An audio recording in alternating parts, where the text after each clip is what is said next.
Welcome back to my channel. This is Mathura learning Pathshala और आज हम बात करने वाले हैं एलटी गेट की कट ऑफ कितनी जाने वाली है। मैं एक अनुमान लगाने वाली हूँ, यहाँ मैं विश्लेषण करने जा रही हूँ 2018 में जो एग्ज़ाम हुआ था उसके बेस पर। तो चलिए स्टार्ट करते हैं, क्योंकि बहुत सारे बच्चों के दिमाग में ये चीज़ रहती है कि हमें कट ऑफ पता चल जाएगी तो हम मेंस की तैयारी कर लेंगे। तो वो उस पर भी मैं बात करूँगी कि आपको मेंस की तैयारी करनी है या नहीं करनी अभी से। देखिए 2018 में जो आपकी टोटल पोस्ट थी वो आपकी 10,768 थी एंड 2025 में वो कम हो गई, यानी कि आपकी 7,466। और यहाँ पर अगर मेल और फीमेल में बात करें तो आपकी मेल की 5,364 थी एंड फीमेल की 5,404। और 2025 में आप देखिए मेल की जो सीट है 4,860 है और फीमेल की 2,525। अब देखो फीमेल की घटकर बिल्कुल आधी हो गई, मतलब संख्या सीटों की कम हुई है, मतलब आपकी जो पोस्ट थी वो कम हुई है। और 2018 में दिव्यांगजन शामिल नहीं किए गए थे, 2025 में 81 उनके लिए भी सीट थी। तो लगभग हम देख सकते हैं फॉर्म फिल कितने हुए थे 2018 में, ये लगभग हुए थे 7.6 लाख के समथिंग आपके फॉर्म फिल हुए थे। और 2025 में इनकी संख्या कितनी ज़्यादा हो गई, फॉर्म फिल हुए थे लगभग आपके 12 लाख के आसपास। और आप देख सकते हैं कि कितने नंबर आपके इंक्रीज़ हुए हैं, 4.7 लाख। मतलब बहुत बड़ी संख्या होती है, कोई छोटी मोटी चीज़ नहीं है। और 2018 में आपकी पर सीट पर 71 बच्चे, मतलब एक सीट पर कितने दावेदार थे आपके 71, 71। और यही 2025 में एक सीट पर आपके 167, मतलब बहुत बड़ा नंबर है कि एक सीट के लिए 167 बच्चे फाइट कर रहे हैं। तो कट ऑफ तो आपकी कम नहीं जाने वाली, आसान तो नहीं है। अब यहाँ पर हम बात करते हैं स्टेज की। 2018 का जो आपका एग्ज़ाम था वो एक ही चरण में हुआ था, यानी कि आपका एक एग्ज़ाम हुआ था। मेरिट भी इसी के बेस पर आपकी बनी थी, जिसमें आपके टोटल क्वेश्चंस 150 थे, जिसमें आपके 30 जीएस प्लस 120 आपके सब्जेक्ट के थे। और टोटल मार्क्स भी आपके 150 थे, यानी कि आपका एक क्वेश्चन 1 नंबर का था और टाइम आपका 2 घंटे का था। और यही अगर 2025 की हम बात करते हैं तो आपका जो एग्ज़ाम है 2 चरण में होने जा रहा है। प्री आपका हो चुका है, जिसकी आंसर की आ चुकी है और आपका रिजल्ट रह गया है। एंड मेंस आपका भी होगा। आपका जो प्री है वो सेम 150 क्वेश्चन है, 30 जीएस की, 120 सब्जेक्ट की।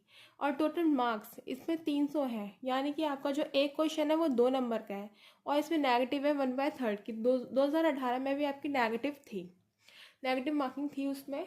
और यहाँ पर फिर हम बात करते हैं आपको जो दूसरा चरण है वो आप होगा आपका मेंस का। मेंस आपका होने जा रहा है 200 मार्क्स का, जो 3 घंटे का आपका पेपर होगा। और इसमें आपके 10 शॉर्ट क्वेश्चंस होंगे और 10 आपके लॉन्ग। ठीक है, आपको उनका आंसर लिखना है, जो कि आपका जो शॉर्ट है, शॉर्ट आंसर्स है आपके 125 शब्दों में लगभग आपको लिखने हैं। जो आपका एक क्वेश्चन होगा वो 8 नंबर का होगा। और यही अगर हम लॉन्ग की बात करें तो लगभग आपको 200 शब्दों में उसका आपको जवाब देना है। आंसर आपका 200 शब्दों का होना चाहिए और वहीं आपका जो आंसर है वो 12 नंबर का होगा। अब बात करते हैं सब्जेक्ट वाइज। सबसे पहले कॉमर्स की। तो कॉमर्स में 2018 में 29 पद आए थे आपके और वहीं 2025 में 58 हो गई इनकी संख्या। कॉमर्स में चलो सीट तो बढ़ी आपकी, इंक्रीज हुई है, 29 सीट आपकी इंक्रीज हुई है। ठीक है, अब 2025 में क्या है, 15 गुना बच्चा लिया जाएगा, 58 का 15 गुना लिया जाएगा, है ना। तो यानी कि 870 आपके हो रहे हैं मेंस के लिए, 870 कैंडिडेट आपके मेंस के लिए। चलिए सब्जेक्ट वाइज बात कर लेते हैं। 2018 में कॉमर्स की आपकी 29 सीट आई थी और वहीं 2025 में 58 हो गई। चलो सीटों की संख्या मतलब कॉमर्स में तो बढ़ी, वैकेंसी आपकी बढ़ी है। अब इसमें क्या बोला जाए कि 15 गुना बच्चा आपको, मतलब 15 गुना सीट जो है वो ली जाएंगी, यानी कि 58 सीट है तो मेंस के लिए 870 फॉर मेंस के लिए। और वहीं अगर कैंडिडेट की बात करें, कितने दावेदार, कितने बच्चे हैं जो परीक्षा देंगे, तो लगभग 36,390। अगर इसको कैलकुलेट करते हैं तो इतना ही नंबर आ रहा है। तो मेंस के लिए एक सीट पर दावेदार कितने होंगे, 42, एक सीट पर 42, जिसमें आपकी नेगेटिव मार्किंग भी है। ठीक है, और कैंडिडेट्स की संख्या बहुत ज़्यादा है, फॉर्म फिल बहुत ज़्यादा बच्चों ने किया है। तो इस सारी चीज़ के बेसिस पर अगर जो एक अनुमान लगाया जाए मोटा मोटा, मतलब कि ये एक एक्सपेक्टेड कट ऑफ है, एकदम करेक्ट नहीं है।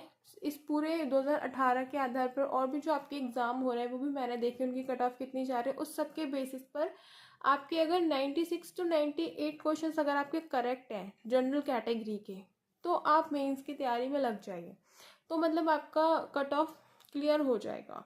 और अगर आप ओबीसी और SC ST की पूछते हैं तो मैंने आपको जनरल की बताइए 96 to 98 जनरल, उसकी जनरल से कम जाती है, ओबीसी एंड SC ST की, तो आप थोड़े क्वेश्चंस कम कर लीजिए।